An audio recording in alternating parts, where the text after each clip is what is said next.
What I'm going to do today, you guys have probably seen me present on some Galactic Alliance events, my Galactic Origins presentation, but it's so long, the benefit is that every time I do it, I can never actually get to the end of it. So today I'm doing the end of it, which is I'm doing like kind of a hybrid kind of presentation because we're going to freestyle a lot of this, and I'm going to do a poem.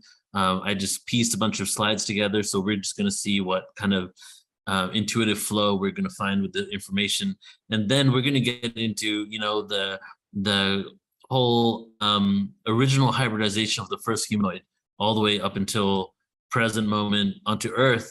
And at that point, I would love for open discussion where I'll be going over the story, and then we can have all the hosts here, all the panelists come on and just have a discussion. Maybe we've heard different things. Maybe you have something else to contribute to it, part of the story, and piece the story together. So first, what I'm going to do is I was going to do like a more emotional poem, but then I realized that maybe a more technical poem would be good and an emotional one will be later, because we're going to get into the first thing we're going to talk about here are dimensions. We're going to break down dimensions. Let me do the poem and then I'll talk to you about exactly what the flow is going to look like. All right, so this is called The Universe. And actually, I wrote this poem in 2004. I was 22 years old. And this, so it was a long time ago. This is when I used to create like more before I was into spoken word and slam poetry and hip hop and rap as much. This is when I was just like pure poetry kind of expression. The universe. There is no time. The universe is my calendar. Only the perception of mind and humanistic creation of the divine, the one from the heavens, came here to earth. I was here in the beginning. I will be here until the end. When the universe freezes over, the stars so far apart, and the dark matter is overcome by the dark energy, and solar systematic mentality is minimal in these galaxies. But actually, 100 years to pass before an opening in the door, a crack in the floor, death, pain is purely mental, keeping us from fearing to move on into another dimension, another universe. It will not end. It will keep going on. Use the multi-dimensional spirit to travel to the endless depths of space. The flat planes of the constellation are an illusion. Shifting of stars erase the superficiality of another's face. Relative of distance. The bending of time. Erase the word from my apprehension. Platonic shift and humans will finally find themselves falling into a black whirl of fire, energy, nothingness, the anti-level, sucked down with a gravitational pull, eventually releasing us into another plane. Out of the white hole. Out of a white hole. So again, guys, that was called The Universe, and I'm just going to break it down a bit before we get into the presentation here. So basically, the whole concept is time and just like how linearity works. So there is no time. The universe is in my calendar. And then the perception of mind, the manifestation, the creation of it, the ones from the heavens come here to earth. Being here in the beginning, being here in the end. When the universe freezes over, we'll be here forever. Energy always continues. And then, but actually 100 years to pass before an opening of the door. So we're talking about the 100-year cycle that we've been stuck in of death and rebirth, humans living till about 100. But then there's an opening in the door. There's a crack in the floor. Then there's death. But pain is purely mental, keeping us from fearing to move on to another dimension of the universe. Then it says it will not end. So let's get over it and just have a more abundant experience of life. This is a cycle we're in, but let's transcend it because we're always going to be here. So it will keep going on. So we can use the multidimensional spirit to travel to the endless depths of space. That's the Merkaba light body. Everything is an illusion, shifting of stars, erase the superficiality of another's face, penetrating deep into the energetic realms. Relative of distance is relative, the bending of time. Erase the word from our apprehension, time, and we will finally find ourselves falling. Now, this is us falling into what? A black whirl of fire, energy. This is a black hole, the singularity. We're falling into the singularity, but actually, we're being sucked down with a pull, a gravitational pull. eventually doing what? Releasing us into another plane out of a white hole. So this poem here is a metaphor for the science of incarnation onto this planet, how time and linearity works. And then in the end, there's no like we are ascending, we're not. It's like we're sucked into the singularity, we become pure energy again, and then we're released into another plane out of a white hole, which is the opposite of a black hole. And then the cycle starts all over again. So it's a very neutral poem just about the cycles of how we're reincarnated and things like that. All right. So here we go. We are going to start with dimensions, and I think that's the perfect place to start, since that poem kind of was breaking down time and dimensions. So some of you may have seen this part of the presentation before, but I figured it would be a good way to start out, just so that we're breaking down ETs, starseeds, hybrid realms, right? What are all of these? What is a dimension, right? And I'm here in Mount Shasta, hung out with Pragit from Stargate, who channels Alcazar, and he says that a lot of the beings and the beings that he's connected with don't even look at it as dimensions. That those dimensions are a labeling term that identifies us as separation. And when we transcend this world where we've been stuck in so much duality and separation and division, we're seeing everything as that. But ultimately, we're not even seeing it from the lens of what it truly is. So I like to keep those concepts in mind as we break these things down. So what is a dimension? And firstly, a disclaimer on dimensions. It's important to note the term dimension and lowest is a human construct. When we speak of hierarchy within dimensions as one being better than the other. So how many times has somebody said, oh no, I don't connect to the 6th dimensional beings, I connect with the 8th, 12th, 11th. And what does that imply in our head? That implies that there is a hierarchy, that you're connected to even closer to source. So that hierarchical standpoint is a Kali Yuga theme, the theme of hierarchy. We've been in the Kali Yuga. The 3 themes of the Kali Yuga are hierarchy, authority, and delusion. Hierarchy, authority, and delusion. So when we look at dimensions, we're looking at it from a lens of not only the age that we're in, but also in a world of division and separation, perceived separation. We create this hierarchy. So it's a human construct. I prefer to call dimensions a dimension of experience. That makes it more neutral. Not one is better than the other. And if we want to talk about how the dimensions are broken down, because we have 3 dimensions, right? They say we're in 3D, but a lot of people, including myself, believe that we exist in the 4th dimension.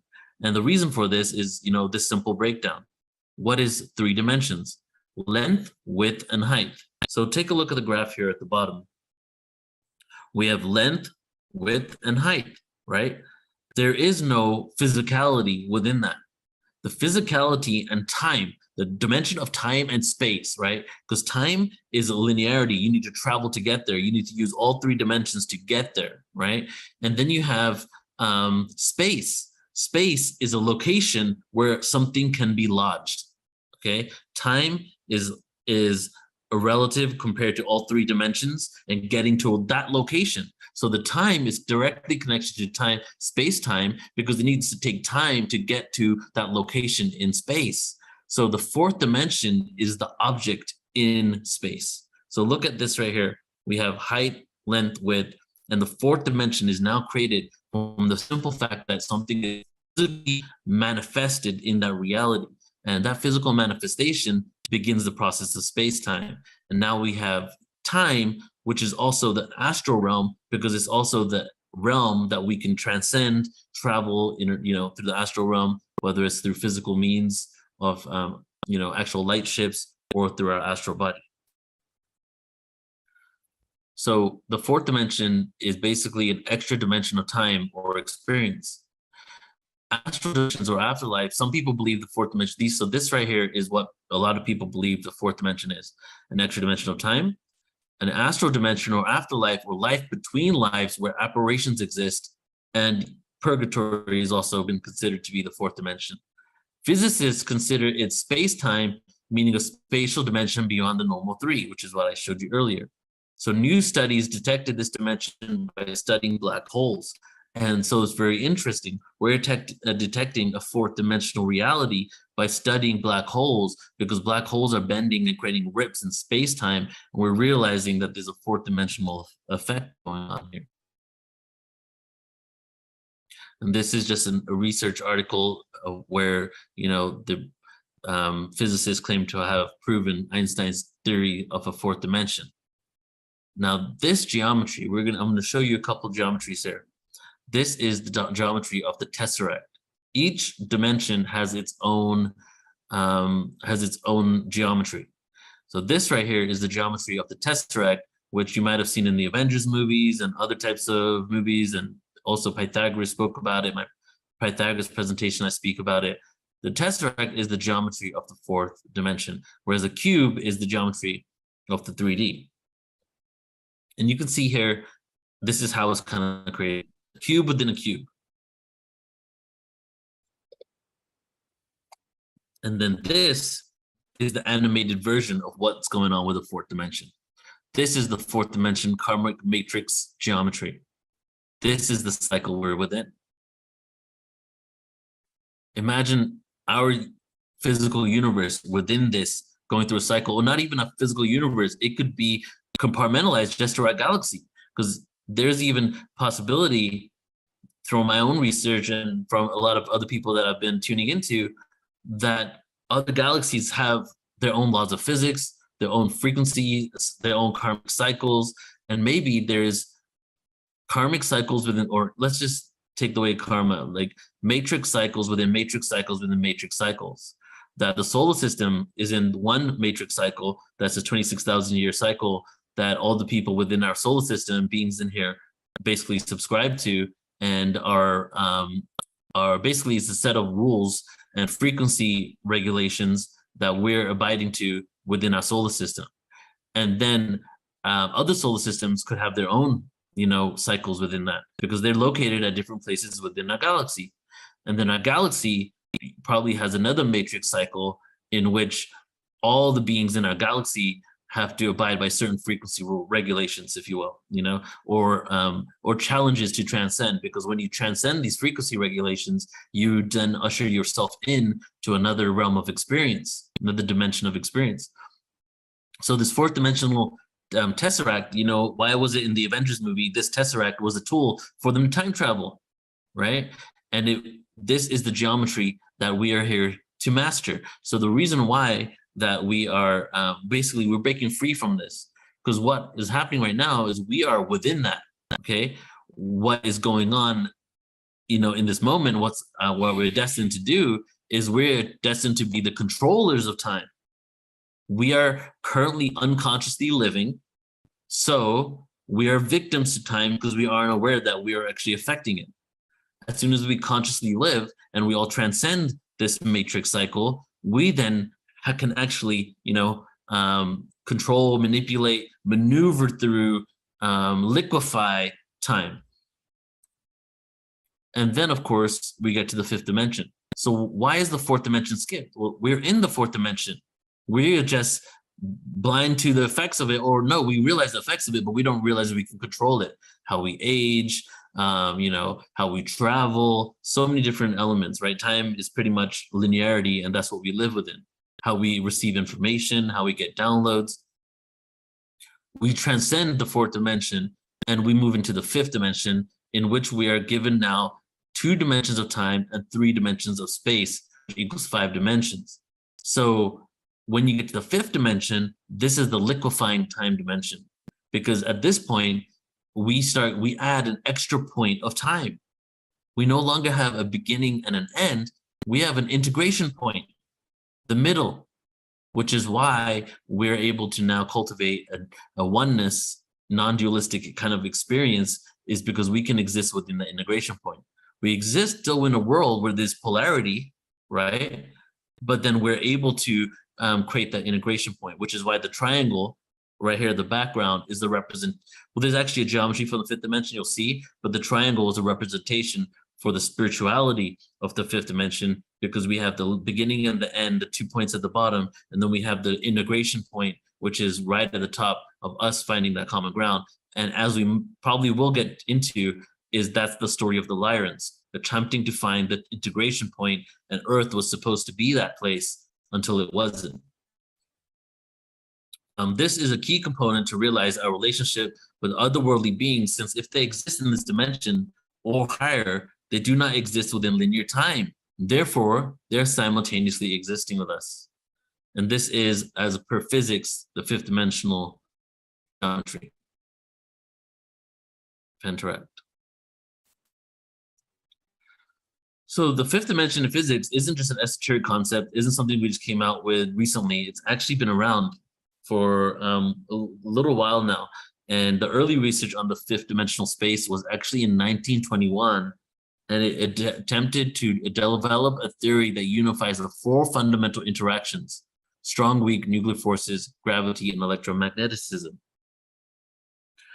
So what they realized here is what they had speculated upon and theorized was that all the opposing forces in nature that we have, strong and weak nuclear forces, gravity, and electromagnetism, is unified in 5D. To me, this is extremely interesting because these guys were definitely spiritually, divinely informed, because that's pretty much what we're saying as well within the esoteric world, right? That nothing is really separate. All of these things are working together. In 3D reality with conventional science, the strong and weak forces, gravity and electromagnetism, are independent of each other. They theorized in 1921 that the four fundamental interactions in nature unify in 5D. How does that physically even look? The dimension would not directly be observable. Klein suggested that 5D would be rolled up into a tiny compact loop. Under his reasoning, he envisioned light as a disturbance caused by rippling in higher dimensions, just beyond human perception. While not detectable, it would indirectly imply a connection between seemingly unrelated forces. That possibly these unrelated forces in other dimensions, we're saying higher in this context, are interacting in a way that's creating a disturbance in those dimensions, thereby the offspring, if you will, of that disturbance is the light being reflected into our reality.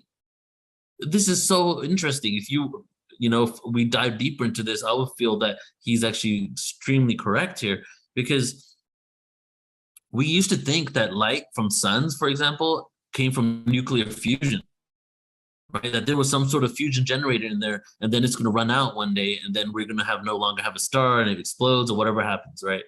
But now we realize that stars don't actually operate from nuclear fusion, and we can't actually figure out what the theory that we've come up with, what the answer truly is. And we're not going to go into white holes on here, but one of the theories is that the light that gets sucked in from black holes end up coming out as the light from stars in other realities. There's other theories that are also in alignment with maybe light is a ripple from higher dimensions into this reality. So the Kaluza-Klein theory experienced a revival in the 1970s due to the emergence of superstring theory and supergravity, the concept that reality is composed of vibrating strands of energy in 10 dimensions or more. So that's basically a resurrection of this awareness. So skipping forward here to galactic dimensions breakdown. So there's so many variations in dimensions, and people saying I'm 24-dimensional being and I'm 17-dimensional being, and then physics and quantum physics and other esoteric communities saying that there's 13 dimensions and the 13th one is the void, and how the number 13 was actually banned because even Nassim Haramein says this, because of its connection to the void. The 13 represents the singularity, the 12 within the one. There's 12 points of singularity inside a black hole. There's one black hole, 13, 12 within the one. Same with apostles in Jesus Christ, all over the place. Mayans, 13, normally 12 within the one. 12 and 1. So, but there's all these other individuals saying different types of things of dimensions. So there's parallel dimensions, a dimension within a dimension, there's dimensions, higher dimensions, lower dimensions, right? So that term is used very loosely. So with that being said, I'll give you this breakdown here. Galactic dimensions breakdown. So superstring theory says there's 11 dimensions. They believe there could be at least 11 dimensions, but up to 13. So that's what I'm just letting you know what conventional scientists are coming to the conclusion of. There's a possibility that as the density of the planet shifts in relation to the distance from the center of the galaxy, the dimension also changes. Early in this presentation that I've presented many times before, I show how it looks like that our solar system actually could have come from the Sagittarius galaxy that is currently colliding and joining us. And Alan, when I told him this one day, told me this piece of information that helped me add even more to the whole idea. Is the reason they say that is because of the way our solar system is lodged in relation to the rest of our galaxy. It looks like we came in at an angle. It's almost like we're not even on the same plane as the rest of the solar systems in our galaxy. Right. Doesn't that make sense, Neil? That because our solar plane is at a different angle to the galactic plane, we may have come in from another galaxy. Yeah. Exactly. And there's other pieces of information and that connect to the same exact thing, that we may have come from Sagittarius. So the theory was that we actually started closer to the center of the galaxy when we got sucked in from this other galaxy that is colliding with us. And this computer models online that you can see it right now is basically an infinity spiral. There's like all types of debris just engaging and coming into our galaxy from over 1 billion years of colliding with this galaxy. So we started from the closer in the center, and then we made ourselves our way out, closer, away from the galactic center. And now we're on a trajectory back towards the center. So one thing that I'm theorizing from just, I've gone to a lot of events, I've facilitated thousands and thousands of presentations. I've sat in thousands of channelings. And so from all of that, like I kind of like felt that maybe the closeness to the center of our galaxy has a relation to the frequency of the solar system, especially because the gravitational pull from the black hole is so strong, right? And earlier in this presentation, I also talk about the fastest rotating star around our galaxy, and it's like around the black hole in the center, and it's a matter of like days. A huge black hole, right? Frequency is so strong, the pull is so strong in that area that only in dimensions where you have control of your reality and your star system and your weather and all this stuff are you even able to physically exist. So third dimensional life and life like this would probably have a better ability to flourish further out from the center of the galaxy. So 12 dimensions of universal experience. So now this goes to the whole idea of one of the theories that I heard quite a lot, that I resonate with a lot, is that there's 12 dimensions of experience within our galaxy. This could be universal, but I'm starting to come to the realization that this might be constructs within galaxies, that different galaxies almost have their own rules and regulations. There might be collective of galaxies that come together that all abide by one certain overrule energy. And that even goes into the whole concept of Archangel Michael being a facilitator of multiple galaxies in our localized universe, right? That there's overseers, there's facilitators, and there's protectors, if you will, of these galaxies that are going through similar cycles. So as we get into this galaxy, right, could be universal, 12 dimensions.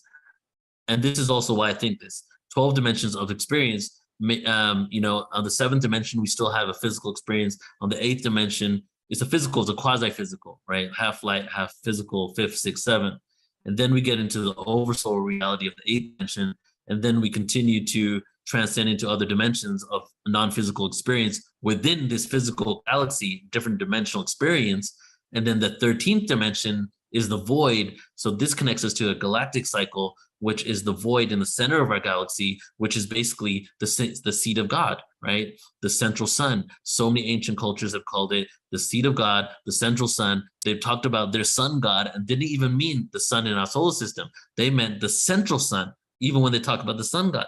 And it was almost like in the great cycles of time, we realize that the center of our galaxy is truly the creator force energy that holds all of our existence together. And That is the void. What is God? God is the oneness. What is the oneness? The void, the singularity, the black hole. What is Shiva? Shiva, no thing. Shiva means no thing. Shiva is a physical representation of the black hole, right? And this is the whole entire research on this. This is pretty much a given at this point, that Shiva is the recycling energy. So even that deity in God, we see so many times that there's all these correlations to the black hole. Jesus, 12 within the one, 12 points of singularity in the one black hole, the void, right? So there could be, right? And, you know, even though I receive downloads, I'm also a huge skeptic. So that's why I say it could be, but really resonates with me, this understanding that there's these 12 dimensions of experience within this galactic construct, and then the 13th dimensional void. Right, and that takes me to a poem which starts with the void. So this is a perfect segue into a little poetic expression here. And completely in alignment with what you spoke about, the whole idea that we, you know, that the void, the center of the universe, the center of our galaxy, the supermassive black hole, holds this energy and frequency that is basically like our God, right? Is like we're all rotating around, and a lot of ancient cultures have shown reverence to it. So this poem is called Fragmentation. And not only does it in alignment with what I just said, but it's also in alignment with the whole fragmentation idea of extraterrestrials leaving from the center of the galaxy, going out to the rest of, you know, other humanoid beings, going to the rest of the galaxy, fragmenting, going into other dimensions, creating other representations of themselves, incarnating into these bodies, having experiences in multiple dimensions simultaneously, including our reality. So it's split into, oh man, it's split into three things here: the void, the darkness, the light. Because the void is the beginning of all. The darkness and the light is what came afterwards, you know, and just like the yin yang shows, there's always darkness in the light and light within the darkness. They love each other so much that they coexist in harmony. And the void is the creator force, the mother and the father of the light and the dark. And the void loves both equally.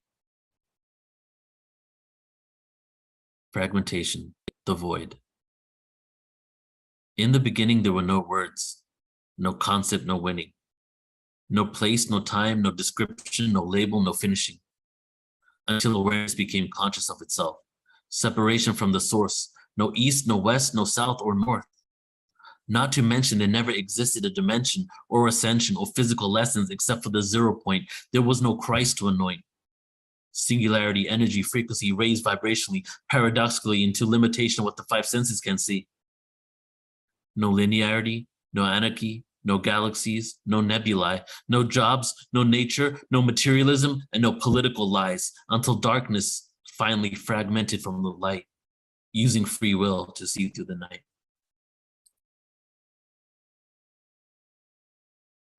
I take the anxiety pill full of fright. In my bed, insecure from the conspiracy that might take over my mind, control me with a chip inside, scared and full of fear. That is the reason why we're here. To the star system, Arcturus, I stare and recite my cosmic prayers, self-empowered, the fabric of victim consciousness. I tear. The light. The destination has already been chosen. It's the journey that counts. Every day we transcend, no doubt, living in the now, realizing the solar projection of a co-creation of our own subconscious mind, channel energy through the heart, remembrance of the divine, take apart my ego and restart my life in any moment. I'm going home, traveling across the black intergalactic ocean. I took the psychedelic potion, now I'm awoken. To the streets we take the spoken word. Fly high, levitate the God inside, I'm free like a bird. Cosmic oneness, integrating in my being. A full spectrum being, in alignment with the purity confined in ranges of frequencies, inhibit what we are seeing. I shift what I choose to believe in. Fuel my light body for the ether I'm fiending.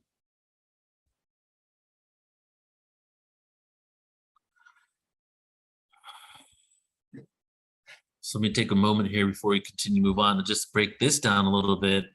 So fragmentation poem, the void. So this is before everything, right? In the beginning. And that's really funny because it's a paradox, because there is no beginning. In the beginning were no words, there were no concept, there was no winning, there was no hierarchy, there was no place, there was no time, there was no description, there was no labels. And then it's about awareness becoming conscious of itself, but there was nothing on this existed. There was no dimensions, no east, west, south, north. There was no Christ to anoint. And there was singularity, energy, frequency, raised vibrationally, paradoxically into limitation of what the five senses can see. The frequency existed and created the first universal paradox. Nothing material existed until the darkness decided to fragment from the light. And where did they both exist? Within the void. Then what happened next? Using free will to see through the night. We're heading back to the light. And what we're using to get there is our free will, the darkness. And then this is like the epitome of the now moment. I'm taking the anxiety pill. I'm full of fright. I'm in my bed, insecure for the conspiracies, most of them being factual, that might take over my mind, control me with a chip inside. But I'm scared and full of fear, but that's the reason why we're here. Then what do? I'm reciting my prayers to Arcturus, like self-empowered. It's time to tear this victim consciousness. And then this light one right here, just that everything was already chosen. This journey was meant to be like this. Now it's time to head back home. I'm going home, traveling across the Black Ocean. I took the psychedelic potion. The DMT has awoken my consciousness. I'm awoken. And then the last part is fly high, levitate the God inside. We're free like a bird. And now it's time to integrate the cosmic oneness in our being. We're all full spectrum beings. We came here to fear. The reason why so many ETs love watching this experience on Earth is because we're full range frequency beings. We're able to experience the depth of the frequencies to the highest frequencies and to connect that to our emotional state. So the emotional ability to feel on Earth is something very unique. We're full spectrum beings. With a full spectrum experience, we're able to be full spectrum teachers and go out into the cosmos with this awareness of how we achieve light in this world where we had amnesia and was full of so many challenges and so much darkness. But the ranges of frequencies have inhibited what we are seeing. So what do we have to do? We have to shift what we choose to believe in, because it's a choice. Then the last line here, fuel my light body, where that's what we're doing with each other. As Joan of Angels does, she fluffs people's wings, and we're literally like fluffing each other up, fueling each other's light bodies, because now, after this darkness, after this fragmentation from the void, the ether is what I'm feeling for. It's time to go back to the one. And this goes here to each galaxy. Okay, so let's all take a deep breath in here real quick with me. So let's take a deep, deep breath in, everybody. Let it out with a sigh. Let's do that again. Everybody take a deep breath in. Let it go with a sigh.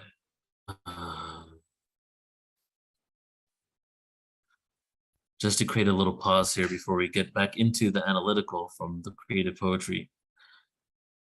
So my understanding from all frequencies and dimensions is that each galaxy could be running its own program, karmic cycle, matrix cycle, experiential realm, or even have their own laws of physics in some elements. So we're intricately connected to galaxies closer to us. However, our immediate stage of experience is our localized galaxy, like this specific area. And you can see in this map of the galaxy there, you see where it says you are here. I just want you to know that it used to be that we were on the ends of the spiral of a galaxy. That's actually recently been changed from the new equipment that we have. That we're actually somewhere in the center from the end of that galactic spiral and the black hole in the center. All right, now here is the $1 million question, everybody. This is what all of that was about. So the question really is, where is ET? Where are the beings, extraterrestrials? We do so much work on it. We create epic events on it. We have experiences coming all the time. We do like 5-day summits on this information. But where is ET? Why can't we see ET? And why do they not just land? Like, this is something that I've heard a lot over like the last 15 years, is that, from people who don't really believe that there are beings visiting us. Well, if they're around, why don't they just land on the White House lawn? Right? And the answer to that isn't in the presentation, so I'll give it right now. Well, it's really about who they connect with. And as you may know, that most of our governments were in this lower stage of this Kali Yuga have been very warlike and defensive, and and have the national security in mind. So a lot of times when we think about ETs communicating with governments, it's normally about what can we get out of you, how can we capitalize off you, and are you a threat to us? Which is why the DoD, and that's a whole other presentation, why the DoD is really behind this whole disclosure movement, because they thought it was a threat originally. Some of them still do. So why don't they come and help us, right? Like, another question, if there's ETs everywhere, look at all the craziness going on the planet. Why aren't they here now helping us? Why don't they clean up our water supply? Even though some people say they have, why don't they come down and give us the cures to certain things, help us get away from petrol dollar, all that stuff? And why don't they save us from ourselves? Well, if they're everywhere, why can't we see them? Because I feel like we're the biggest light show in the universe, that there's craft all around us, all over this planet right now. But then the question is, why can't we see them? And the answer is it's a frequency game. We exist within a certain range of frequency, and a bandwidth range of frequencies. But now, because we are, slowly but surely evolving into a greater understanding of the way nature of reality works, is that we're realizing that there are frequencies that we cannot perceive, that it do exist. So it was at one point, like hundreds of years ago to thousands of years ago, right? We didn't realize that there was anything besides this physical. Of course, there was a lot of people in the world that did, but just like that, there were other vibrations, frequencies, light realms, spectrums of light. That wasn't really common knowledge. It was more ancient times, most likely. And now this awareness is coming back to us. And because it's come back to us, we've created tools and technology to actually calculate frequencies of realms that we cannot even perceive, right? What's a great example of that? Radio frequencies. Tell me the last time you saw a physical radio frequency move past your face. Probably never. A few hundred years ago, we didn't even know we could tap into that vibration. What's happened now is all of a sudden we had technology to realize that we can create frequencies, we can tap into currently existing frequencies, and we can use it to transfer data, information, and even more, right? We're going to get to a point where we can do so much more with this. So we understand and we realize that not only that, we even know what frequency range our eyes could see. We even know what frequency range we can smell. We even know what frequency range we can hear, right? Like, for example, a dog whistle. Dogs can hear that frequency, humans can't. We know the exact numbers of the range of frequencies we have. But what we also know, everybody should know if we just simply speak about it, is that frequencies exist that we cannot perceive, right? The dog whistle is a great example. If that exists, what else? The radio waves are a great example. Ultrasound, a great example. We're using a frequency that we can't even really see, but it's able to do something for us to benefit from. So that's the whole concept of ET. Why don't we see them all the time? Why don't they land on the White House lawn? Well, firstly, they don't exist within the frequency range that we're all in all the time.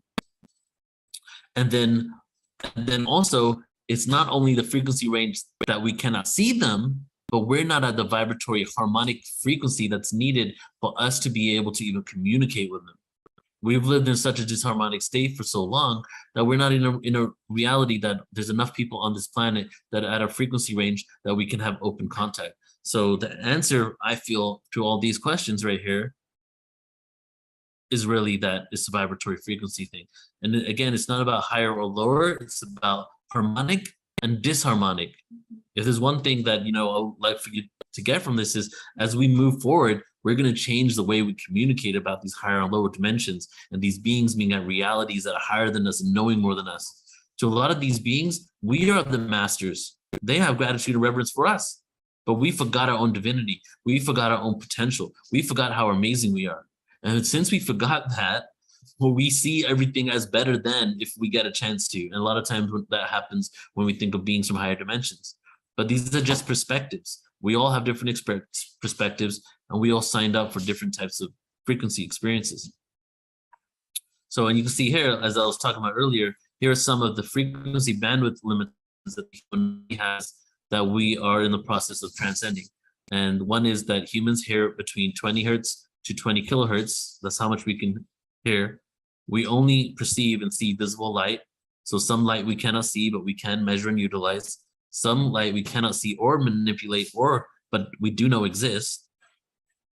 And on the one end of the spectrum, this infrared light, which while too red for humans to see, is all around us and even emitted from our bodies, right? So there's all these frequencies all the time.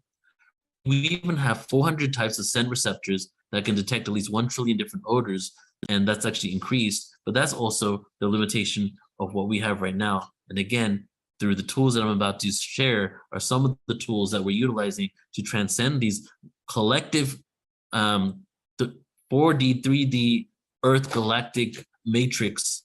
You know, we're basically, this matrix has a set of regulations and we're abiding by them. And some of them are how much we see, what we hear, things like that. And as we shift and break free from that and become fully liberated and conscious creators, that's when we get to a point where we're able to actually transcend these. So mainstream research, meditation studies, studies on plant medicine, archaeoacoustic conventions at ancient sites where they've done experiments on the frequencies coming off the caves of Malta, Egypt, so many more, show that these boundaries can actually be broken when we stimulate and activate other parts of our brain, our DNA, our vibration. So something I just wrote there at the bottom that I came up with is when we shift our frequency, we can see. When we shift our frequency, we can see. Yes. And now here is another poem. This one is called Hybrid Polarity. And hybrid, even though like when you read it, it doesn't really specifically make you feel hybrid extraterrestrials, right? I wrote this inspired by the first time I ever learned about hybrid ETs, and then I just sat down and wrote this thing. So it's called Hybrid Polarity. It was written like what year is it? 16 years ago. And I think that was like when I was binge watching Bashar. So like, you know, he talks a lot about hybrids. So I'm gonna do this poem here and let's see what time it is. Make sure, yep, we got good flow going on. Are we gonna get to the story here? Yes, we will. Okay.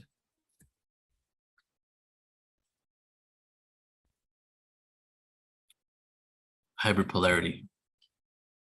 I hear Gaia crying, only dying to be reborn again, realizing there is no separation. The government is our own projection. So why tripping, protesting, and rejecting is only self-hating. We are the sons of men, the goddess of Zen, sons of God. Call me Zeus. Here now to choose. Linearity, ends of calendar let loose. Time is fluid from the beginning of creation taught by the ancient druids. Shamanistic, ritualistic, prolific, sick as lyricist. Atlantean crystal buried in the west. Lemurian tablets, Mount Shasta lightwork of fanatics. Delusional normality where we only believe what we see. Tap into the fifth dimensional frequency, existing in multiple dimensional realities, manifesting in planetary systems to teach a journey through the darkness, taking us to the peak of duality so we can once again see clearly.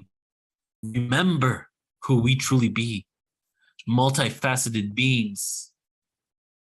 Soul freeing, the pyramids would start to spin, sin, wrap my crystals with copper and tin, conduct electricity electromagnetically traveling astrally through the Merkaba, speed up my aura to 3/4 the speed of light to enter simultaneous time, make the unconscious believe this, glasses on my eyes to see the transit of Venus, solar flare, sun gaze, decalcify my third eye, and enter the maze. Vibrationally raised, there are many pathways to the same place. Source clears this illusionary haze. This is the end of days and the beginning of a new unconditional phase.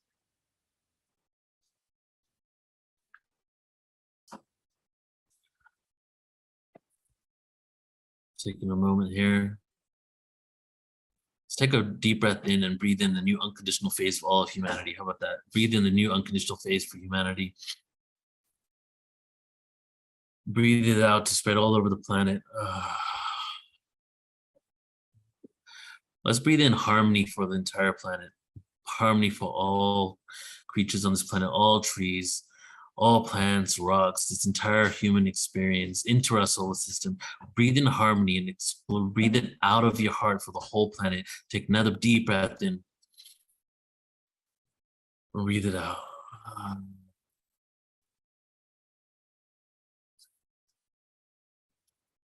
Let's this takes me to first contact.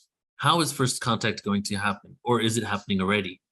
And this one right here, just going to zoom through this one here just to say a few different ways, is channeling. You know, channeling is technically first contact, vibratory match, communication. A lot of us, some are consciously channeling, some are trans channeling, some are just walking about day to day receiving downloads. Telepathy, meditation, right? Geraldine contested that through her meditative experience. You know, everybody heard early, but I know that she did deep meditation work to really connect to her star family. Walk-ins, hybrids, right? Those is first contact. Healing amnesia, my favorite one. Healing our forgetfulness. Many, many different tools for that. Astral travel and out-of-body experiences. And thank God for this, the position of our solar system in our galaxy, which is amazing because all of these are things that are going to happen because of this last one here. We're going to do a lot of work, you know, we're doing on our own anyways, all a reflection of us, even our position of our solar system, but we're going through these cycles, and part of the cycles are that the layers are thinning, the vibratory frequency is harmonizing, we are getting washed by ether, we've gone through the photon belt of the galaxy, we're positioned in a part of our galaxy where cosmic rays are hitting us from the center of the galaxy. We are even receiving bow shocks. This is conventional science now, because of the position of our galaxy has a solar system has now gone above the galactic disk, creating this bow shock harmonic frequency that is bombarding our planet. This is provable science, okay? This is happening. We are ascending. How we get there is up to us. The destination has already been chosen. It's the journey that counts. So these are things that are occurring here. Now we're going to get into some planetary awareness, Martian love. And let me see, I might skip this part here. Yeah, let's do this. Yep. All right. Just going to quickly go over this. So this here is Project Stargate. Spoke about it a few times, many times actually on different things. But this is the fact that, you know, the CIA had someone from the Monroe Institute doing a channeling back and forth with them for Mars 1 billion BC. And this is, I'll just share a few lines here from the CIA agent and the remote viewer. Go back to a period of time where they are. It's like I got a lot of static on the line and everything. It's breaking up all the time. I just keep seeing very large people. They appear thin and tall, but they're very large. Wearing some kind of strange clothes. Approximate time, 1 million years BC, planet Mars. On the CIA's website. His target, so this, lucky for me, I got this before you can't find it. You Google this on the internet, you search this on the internet, you used to get right to this website. And now it's not coming up. You got to go through a bunch of different sites to get it. But I got the URL here. And here's another one on Mars. This was actually recently, a couple of years ago. And this is not a speck of dust. Many photos were taken off this area repeatedly afterwards. And it was in the exact same position at that time, just to show you a little Martian anomaly here.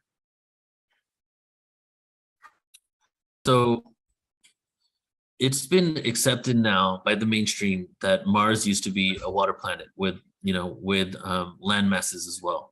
They have been disclosing things about Mars for the last 10 years, even the finding microbial life in the North Pole.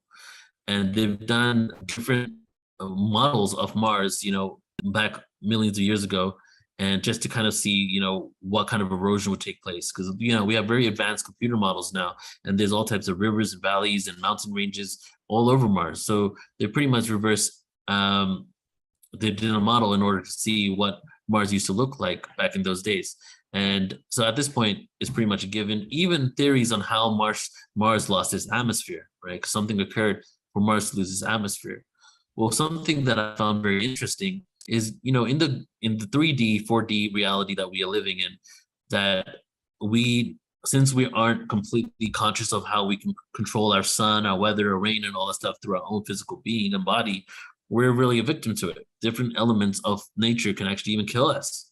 So the only way life can really exist within this 3D reality in a way that is naturally occurring like this would have to be that certain elements would have to be in perfect alignment, the heat range and all these things for things to occur and life to flourish. So that's what's happening in this 3D reality when it comes to our Earth being in the Goldilocks zone.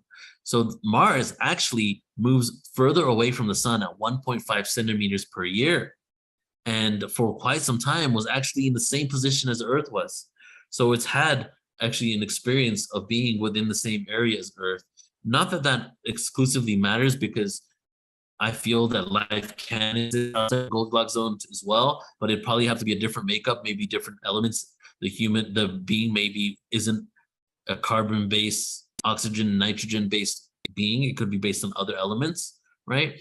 But it's interesting to note that Mars actually went through the trajectory of Earth and continued to move out further and further away.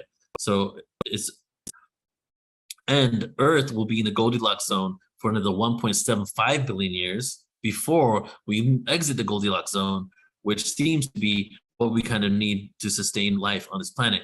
But I feel within 1.75 billion years, the Earth is going to be definitely ascended into higher octaves, and we'll continue our experience. Or well, actually, what I really feel is going to be happening by then is we're going to be out in the rest of the galaxy and even other galaxies exploring and communicating and interacting and forming alliances with all types of other civilizations. That's what I feel.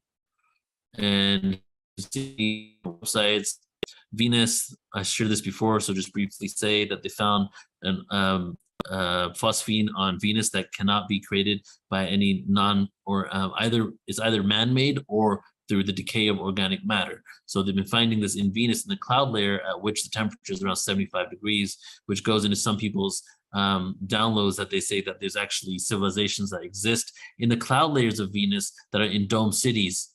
And this was a smoking gun, because they actually found this in the 70s. They found this, but they went back through their interpretation and only released this a couple of years ago because they didn't realize the gravity of what they discovered. And now they're discovering that Venus has phosphine in there that can only be created through industrial purposes, someone creating it, or from the decay of organic matter.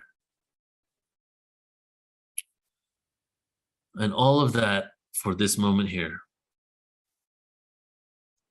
It's going to take a moment.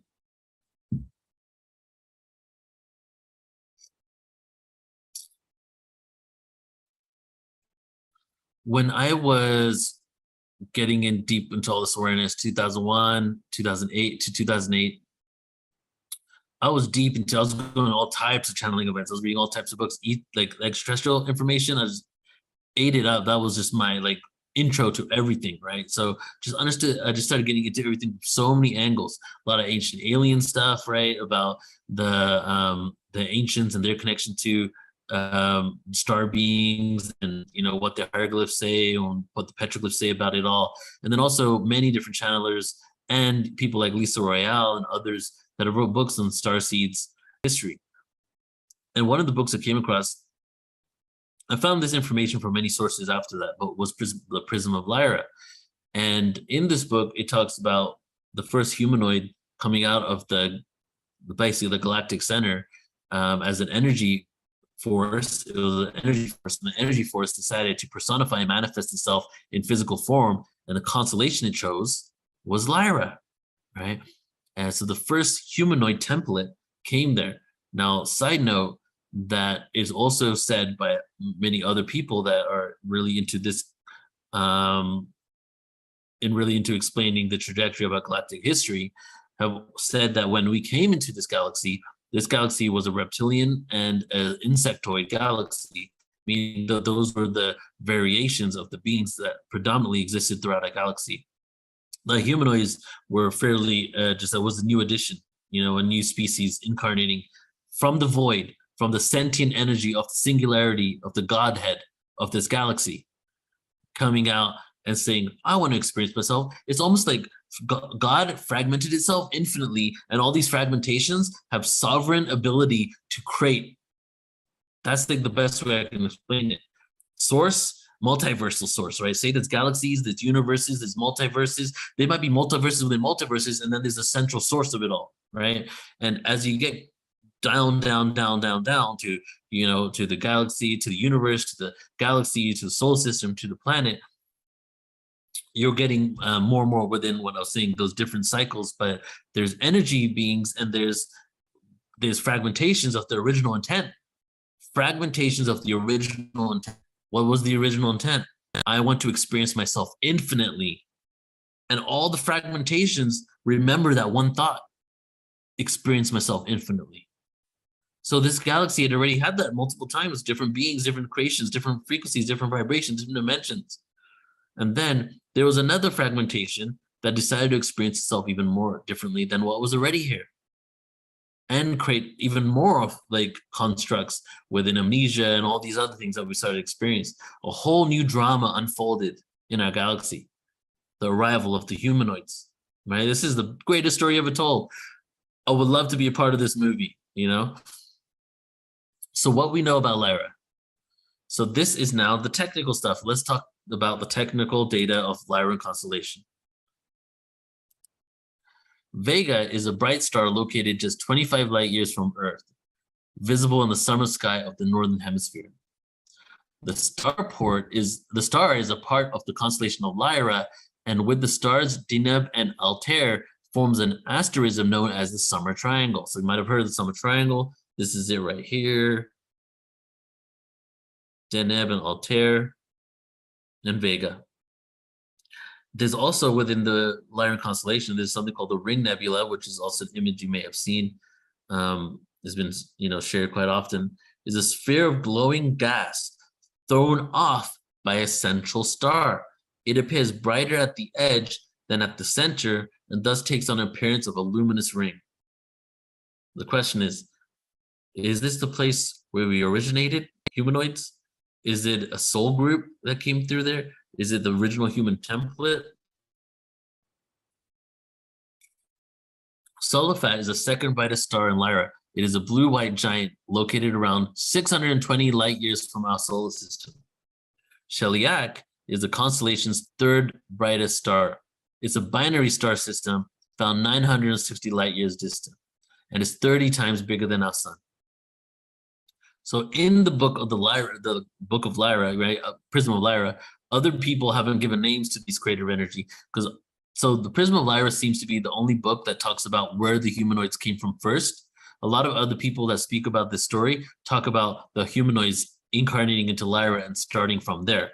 The Prism of Lyra is the only place I've come across that they talk about what happened before that, right? And I use the word before very loosely, because what does that even mean?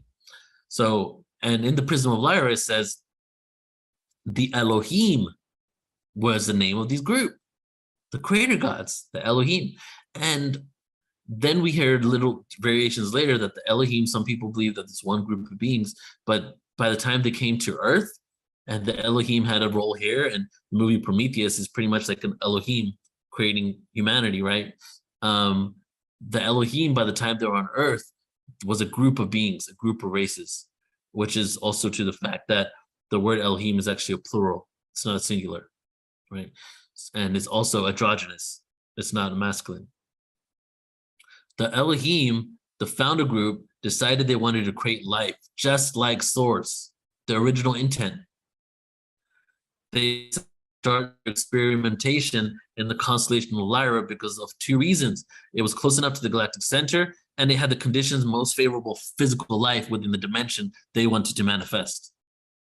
Here's the book, and here is a little map of Lyra.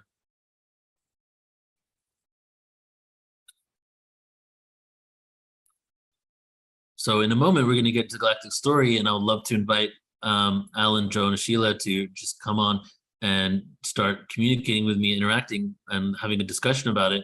But I want to first share a couple more slides. I think I still have time. Okay. Battlestar Galactica. Do you guys know this show / movie? No, they had a but it's movie a too. great picture. Okay. Oh, yeah. So this is okay. You don't know Battlestar Galactica, Alan? The old school. I don't show? watch movies, but I like the picture. This I is a don't show. watch it Okay. either. This was in the 70s, and then it came, I think it was in the 70s, and it came back again in the 2000s. Okay, this is mind-blowing stuff in here. So in this show, right, there's a certain black hole in the singularities of artificial creation of Iblis. So there's an AI sentient being that occurs within this advanced civilization that is a solar system that has 12 planets and one star. So 12 within the one, the 13, right? And a singularity, which also has, you know, the science, you got to look in Steam's work for this, 12 points of singularity in the one. The singularity, right, happens within the AI intelligence on one of the planets called Iblis. Creation of Iblis was the name of the AI. And it leads to a world where the followers have been exiled after being cast out by Seraphis. So let me just break this down. So basically, there's all this like chaos going on between these 12 planets, these 12 colonies within the star system. And then all of a sudden, this, AI basically is like a Terminator scene, but doesn't look anything like it. It's a completely different story. But yeah, the AI becomes the Rocky Mountain. What's that? Oh no, something just playing back. Go, keep going. Okay. Sorry. Yeah. So, and then they have to leave their galaxy, their solar system.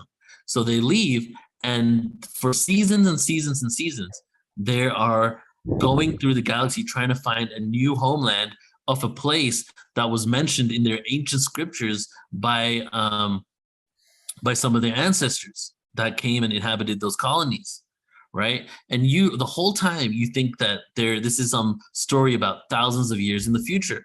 And then on the last episode, right at the end, when they crash into Earth, because they crash into Earth, escaping, basically the technology, there's only one ship left out of the 12 ships. So many had died. All types of wars are broken out, interdimensional realities, astral wars, like so many things were occurring. All of a sudden, the only way they can land on Earth, because they can't land, their landing gear is completely shocked from all of this travel they've done through the cosmos. They then come to Earth, and they have to crash land into Earth and destroy all the technology and have to start all over again on Earth. And then in the last scene, all of a sudden the AI that like was the benevolent AI, the good AI that stayed with them and came down, was still on Earth. And that's this girl in the middle here in red. She's the AI that was like stuck around. And you see her in modern day New York walking the streets. And basically you realize in the last moment, after being in the show all this time, that all of this took place in our ancient past. And these were the colonists of Earth. Okay. And the whole thing is like the story of the Prism of Lyra. It was like the fragmentation of these beings going all over the galaxy. And then like even they had to leave types of beings in different planets because things happened. And they eventually came to Earth and they lost all the technology. And then they started all over again, almost like they went into a lower Yuga cycle age, and they had to start all over again and make their way up. So it was very, very interesting. There's all types of information shared on this show that also goes to show you that it's a very like ancient spiritual story that has been put into, this context here. There was one other thing I wanted to share on it. Oh yeah, even their theme song, right? Their theme song for the show is the Gayatri Mantra, which is the oldest Sanskrit mantra in the world of how the universe and how everything was created. So they've even put in like songs and different elements within this to really solidify the antiquity of this being like a creation story of humanity. So I just wanted to share that with you. And I'll just share with you the actual mantra, the Gayatri Mantra that they use, just to kind of show you what it is and the fact that they're even using this. And this is the mantra that is, the beginning of all hymns and prayers within the Hindu world, the Vedic world, that you would do basically to start everything out as the beginning of all creation. And it goes like this. Om Bhur-bhava Swaha Tatsarvitar Vareniyam Bhargo Devasya Dhimahi Diyo Yo Na Prajodayat. Om Bhur-bhava Swaha Tatsarvitar Vareniyam Bhargo Devasya Dhimahi Diyo Yo Na Prajodayat.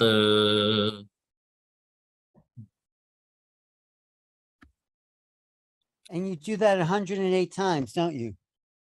I don't do it. I have done it in the past. My mom's made me do that. Yes, in the past. I used to hate it. She would say it would be the only way I'd stop getting into car accidents. Did it work? I think I just grew up, Oh, well, we did it for like a whole year. All right. So, okay, that's it for that. I think we have 15 minutes of Q&A. Is that right, Sheila?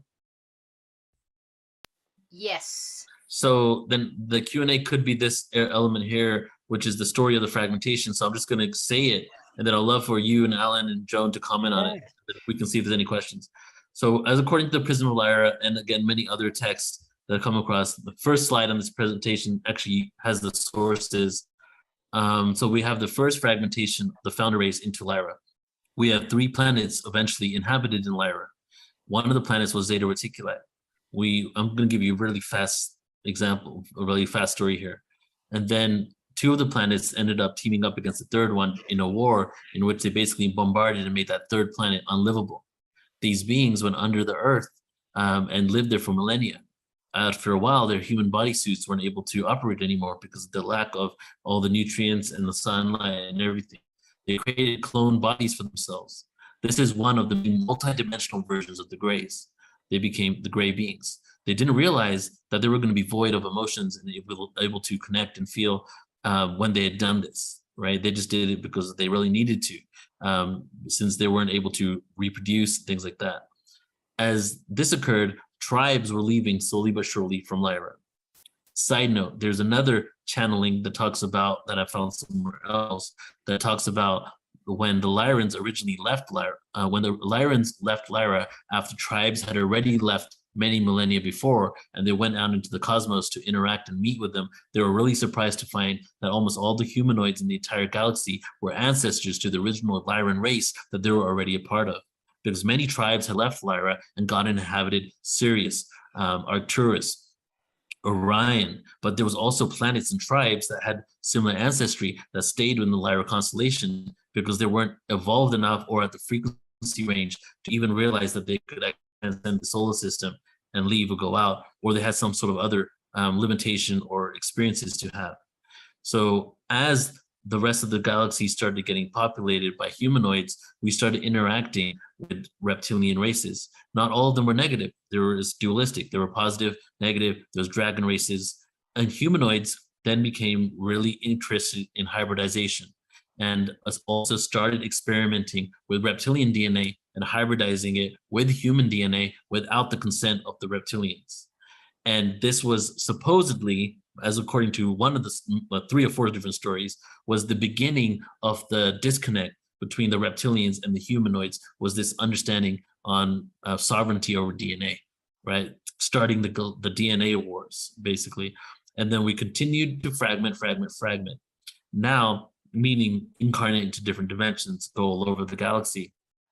One tribe of Lyra eventually found themselves on Earth, right? This is the Battlestar Galactica story, okay? Eventually found themselves on Earth. And this tribe basically settled down here on Earth, was experimenting with one of the, hominoids that were already here that was in early stage development, and creating different variations, experimenting with them a bit. And then all of a sudden, 2 other tribes come down. A tribe from Sirius. And I say tribe because you can't just say Sirius and just call all beings Syrians, because the tribes, there's many different beings, different frequency ranges. A tribe from Sirius and a tribe directly from Lyra that had come from a different planet. They came with the intent. Now we have the Garden of Eden story. They came with the intent to create a 5th dimensional paradise on Earth, a place where they can have no war, just universal peace and unity consciousness, and then incarnate themselves into to have that experience. That was the intent of the Lyrans, since they remember the days when they incarnated into this galaxy, attempting to create a harmonic experience, but ended up having a solar system that broke out in war and fragmentation. So when they came down to Earth, they wanted to do this, but the tribe that was on Earth at the time didn't want anything to do with the current, the new inhabitants. This tribe left the planet, left it for the Lyrans and the Syrians, and they went where? To the Pleiadian constellation. Now we're bringing in another source book material of Barbara Messiniak, Bringers of the Dawn, that the Pleiadians were known as the original Earthlings, right? Why were they called the original Earthlings? Because before they went to the Pleiades, they lived on Earth. When the Lyrans and the Syrians came to Earth, they left the Earth with their DNA imprint in the genetic material of the hominoid here, and they left and went to the Pleiades to inhabit it and started fragmenting out of there, interacting with the beings that were already there and so on. So as this was occurring, the Lyrians and the Syrians that were now on Earth wanted to create a fifth-dimensional being, but there was a problem. The DNA code of the hominoid on Earth was already connected to the Pleiadians, the new Pleiadians that had left, and they could not do it without the support of the Pleiadians and their geneticists. So they talk to them, they convince the Pleiadians reluctantly to basically come and actually assist them in their project. However, the Syrian beings that were not at the vibratory frequency that the Lyrians were at, they were different dimensional experiences coexisting, thought that the Lyrians were actually doing something incorrect in the dimension they were in. They were violating free will. They were trying to manipulate this being. And let me just say this, there's many stories of hybridization. This is supposedly the original story. Many different ones happened after that, including the Anunnaki story. And then, so they wanted to hybridize this being, but the Syrians thought that the Lyrians were violating the free will of the hominoid by doing what they did. So now we have the Garden of Eden story. The Lyrians, God. The Syrians, the snake.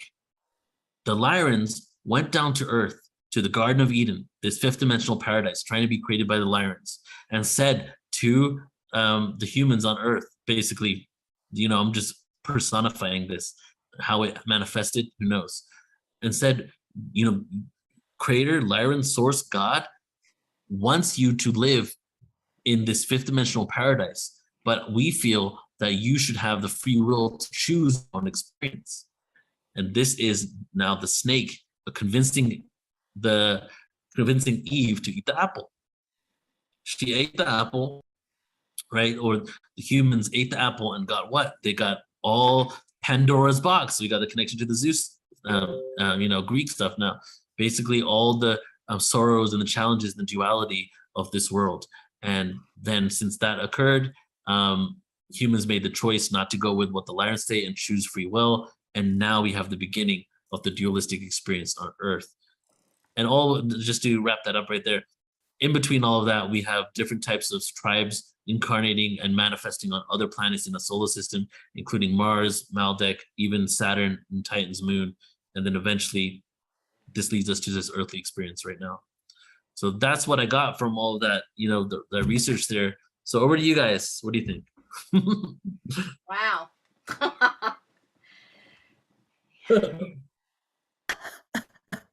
How long have you been studying this, Neil? 2001. Yeah. It Wow. really resonates, though. I mean, especially when, well, most people know that I'm a walk-in, and, I had a lot of questions, blah, blah, blah, but working with my collective, one of the things that they began to show me was how, universes came together and that type of thing. I've never worked with them directly on the population of the planet, but everything that you're talking about resonates so true to me. I can't wait to take this back and chat with them tonight. Yes, let us know what they say, please. I will. Yeah, tomorrow would be great. So I have a question, Neil. If we go back to Lyra, that is when the conscious non-physical domains decided to descend into frequency and create form. Is that what you're saying? Yeah, exactly. The humanoid non-physical experience, yeah. Because there were other physical experiences occurring. Oh, there were. And on other galaxies, other planetary systems. Within our galaxy, but not humanoid. That was the first humanoid template. Do you mean they were reptilian or insect or something? Right. Yeah. Right. Because humans, we can interbreed with other humanoid species, right? That's why we got Neanderthal, Denisovan, we got all types of ancient hominoids that were different species within us. So it's like this was the first template, and then it continued after that. They call the Adamic race. That's what J.J. Hertog would call the Adamic race. Yeah. So, but maybe we didn't want harmony, maybe because we already came from harmony. This is just a guess. We wanted to live in chaos. We wanted to create a chaos to see if we would remember who we are. The ultimate test is to descend into chaos, forget who you are, and then somehow try to remember the divine blueprint. That's what some people say. Yeah, I feel that definitely is what's happening here on Earth. If it was the original intent from the beginning when we came into Lyra, or if it happened later, that's like what I don't know.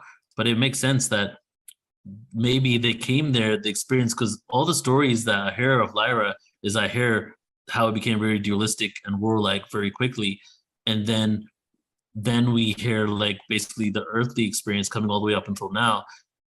And if they came back, like if they came to Earth so many millions of years later, it would make sense that they've had this experience of duality for so long. Maybe they were ready to create a harmonic experience on Earth, but that's not the way it worked out. Right. You know, though, this really does make sense, because when you think of Sirius and Sirius A, Sirius B, there's such an eclectic culture that's there, because you have beings from all over various planetary systems that live there. And then if you look at what we have here, we also have a very eclectic array of cultures that live here too. Yeah. Well, see, and this is I love this whole idea that I feel I've been hearing more people say lately, but I've been thinking about this for a while, and I've shared it with you guys, is that Earth is like an experiment of speciesism. Like all these different galactic beings from all over our galaxy, all these beings have donated DNA to the earthly experience. Right. So we have a very, very, very diverse reality. I've asked many channelers and other people that have had experiences about the beings on their planet. What does it look like? What does the culture look like?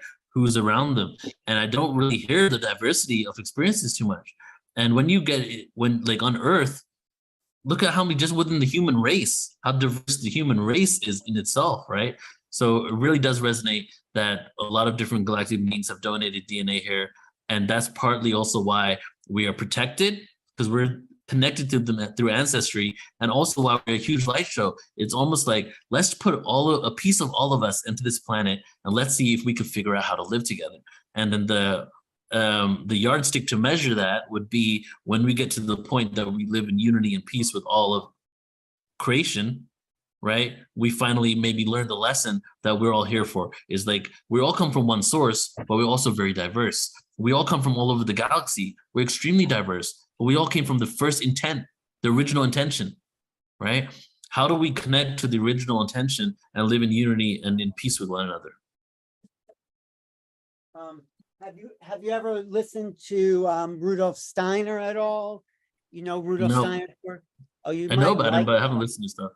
Well, he's a little old school, but he talks about different bodies forming on different planets. There was a particular mental body that formed on Saturn for this human existence, and then we went to Jupiter, formed another level of understanding, and as we made it to Earth, we then integrated all these different bodies. Look at Steiner's work. I think his book, Cosmic Existence. I was just looking for it on my bookshelf, but I don't see it. Cosmic Existence. It's a little. He was one of the first, though, Steiner, to really look at dimensional realities as it overlays with the human auric field and mental emotional development. So there's a lot of different perspectives. Even Alice Bailey is interesting, and these are all like all these people have led to what we are doing today. You know, Madame Blavatsky in the 1890s, and Leadbeater, and then Besant, the Theosophical people, and then Steiner split from the Theosophists and formed the Anthroposophical Society. And they had some interesting perspectives about this, but they were mostly confining their awareness to the solar system. And now we've gone to the next level. So there might be something there, or we may have already integrated it and gone to a new level because. Right. But that makes sense. I kind of feel that we did, Adronis at all, the guy that channels Adronis from Sirius. I don't know him personally, but yeah. So I did the first, like after I did Dr. Dreams events in 2009-10, we did 200 live channeling events in 3 years up and down the coast. So I sat in this channeling with a Syrian being, and we did this whole series on the beings that existed on every planet in our solar system. And it goes in line with what you were saying here, what Rudolf Steiner was saying, that we incarnated different planets and had these, experiences almost like we graduated from them and came to Earth. Yeah. Yeah. So I think that now, what were you going to say, John? You were going to Well, say something. I had two commentaries. Number one, recently I've been seeing certain people, I'll look at them and they have the same face, same shape, same body type, same size, wide, height, and it looks to me like prototypes of people. So Neil, this morning when we were getting coffee, that woman behind, I swear I've seen her face, her body, her everything. And what you're saying really does kind of give me room to think that maybe different strains, different species, different genetics and manipulation, but we are, maybe as humans, we are 17, 20, 25, 30 different prototypes Right. from these extraterrestrial species. Right. And that was my first commentary. I want to go back to your presentation on the dimensions. It's mind-boggling for us to think about what does it look like to be in a 10th, 5th, 8th dimensional frequency. I thought you did a really good job of trying to point out how difficult it is in our human space-time continuum to actually experience those dimensions, which I think you can experience maybe with meditation, psychedelics, and other things, but it really was hard to wrap my head around, and I loved the way you brought it out to us. So thank you. Yeah. So, Neil, so where we are now, and this is why I think Sheila's organization is so important. It's why it's appropriate name, Galactic Alliance. We're coming to an awakening point where we're going to take all this knowledge, all this great history that we've been, brainwashed to think never happened, and think like suddenly we appeared out of nowhere. How primitive is that? And like we evolved from protoplasm. I mean, but maybe on some planetary, but so we take all that and now we shift our vibration and then we create what Mary Rodwell is saying, the new human. That's where it's all leading to. What, you have anything to say about where it's going? Yeah, all roads lead to this evolution that we're undergoing. I feel is inevitable, and the earlier part of that presentation talks about the dynamics of the Milky Way to really show the position of our solar system and how it shifts and what happens to it as it moves around our galaxy. And I feel like everything is in alignment with the fact that there's something going on here that's going to assist us, support us in waking up, really remembering who we are. And so even the Yuga cycle speak about that. And I wouldn't even be doing this work if it wasn't for the fact that I feel that this is the energy of the moment.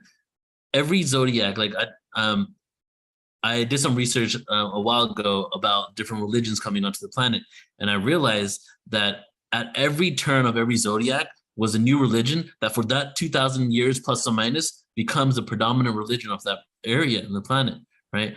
Good example is, why is the fish the symbol of Christianity in a religion that, many fundamental Christians think astrology is the demon, right? It's because we're in the age of Pisces. That's the constellation above, right? What happened before that was a different religion. Why did, when Moses came down Mount Sinai and he did all that stuff to his people and created an earthquake, that, first of all, I don't think that exactly happened that way. But the reason why they actually show that story was because they were worshiping the old zodiac gods, and he had come down from the mountain with a new covenant for the new zodiac. They were worshiping the age of Taurus, and he was the age of the Aries, the ram. That's why they blow the ram's horn. And why do Hindus worship the cow? Well, for two reasons. One is because it was the age of the bull, right, when it got created. And then secondly is because psilocybin mushrooms grows wild in cow dung, and they were consuming mushrooms at an unprecedented rate at that time. So that's oh, no. Is that true? Wait, is that true? No, that's 100%. Meaning to holy cow. 100%. When I was like 22, 24, I had a journal that was specifically on mushrooms, and I would write and do research on mushrooms, take mushrooms, do studies on it. And I was went deep into it, and I looked at the history of the usage of mushrooms in India. And the first line in the Rig Veda is drink from the mushroom sea and you will see God. Okay. And the word soma in the Rig Veda that's said over 1,000 times is mushrooms. It's a mushroom tea. Soma. So yeah. In the Rig Veda. So here we are. You finished that thought though. Here we are in Okay. the age of Aquarius now, where Yes. the religion, I think, is the divinity in each one of us. That's what I think if there is, you want to Right. call it a religion. Yeah. That's what I was getting at, is basically, let me just close off here because it's time for the next presenter. But as every age shifts, we're now in the next age, the fifth world. And as it's basically the religion of no religion. You know, we're shifting into a new frequency. And the new one is, like I like to say, is because, you know, humans love labels, is non-dogmatic spiritualism. Because you got to be careful. When you say I'm spiritual, all types of religious people will be like, I'm spiritual too, right? So it's like non-dogmatic spiritualism. We're getting into the age where we're finding a universal religion. So part of the inevitable stuff that I spoke about is the fact that every 2,000 years we shift into a new frequency, a new reality. We are the beginning. We are those people that started, you know, the other faiths along, you know, in history. We are now having these conversations. And we're at the beginning stages of something that's going to be sweeping over the entire planet, and it's going to be the new belief system that we're going to collectively adopt. So I feel very excited and very fortunate just to be at the beginning stages of something that is going to be so incredible. Well, that's why we're laying the foundation for an Aquarian perspective here. So that's what being an Aquarian, I'm really happy about that too. So, all right. Let's get into Geraldine. Yeah, we have Anything Geraldine coming up next. Okay. I guess that Yeah, was so yeah. I'm doing the official bio, but I know, you know, you guys probably have something to say. I know you do, Alan. So I can, at this point, I can probably say your intro, Geraldine, for you, because I've heard you say it so many times. I don't know what I'm going to say. You read the official bio. Read the official bio. Yeah. Okay. Geraldine Orozco is an intuitive DNA reprogrammer and ascension coach. On October 15, 2013, Geraldine experienced a vivid abduction from her bedroom window, where she recounts being taken on board a ship and meets tall grays that introduced her to 8 hybrid children. The next morning, she encounters a hypersensitivity to the human electromagnetic field. The discovery initiates a journey to find truth about what happened. Her first hypnotherapy in June 2017 results in the discovery of repeated abductions originating in her childhood. She recounts her abductions through her regressions, in which she brings forth information regarding the universe and ancient DNA alterations here on the planet that operate to control the population through hidden governmental manipulations. And before I give it to you, Alan, let me just give my own personal take on Geraldine. I've been working with Geraldine for a few years now, I think 3 or 4 years. And just her level of information, and, you know, like you said about Jenna, the right and left brain hemispheres, Geraldine is really firing on both hemispheres, because she's not only like gives you that feeling of like love and compassion just through her being and her voice, but she's also presenting some groundbreaking next level science of how we are connected to the cosmos, how we came to this planet. She's like an esoteric geneticist, you know. Now when it comes to really uncovering the truth of what has been happening to humanity and how it connects to the ET agendas. And we've had her on many amazing events. You can check out Portal to Ascension. She's also going to be on our Ultimate Star Beings conference coming up in 2 months. And she's going to be live at our April conference. So I'm excited to bring her on. But Alan, I know you have something to say too. So no, go ahead. You said it really well, because her vibration that she emanates in her talks is a frequency, and that is what she's bringing through. And with not just the information, because the information is very intelligent, but it's how she's bringing it through so people can open to it and actually be transformed by taking in this new piece. Like, open your mind, if you haven't heard Geraldine before, and just take in the considerations of what she's putting out there, and let it rearrange old belief systems and create something new and unknown. So, Geraldine,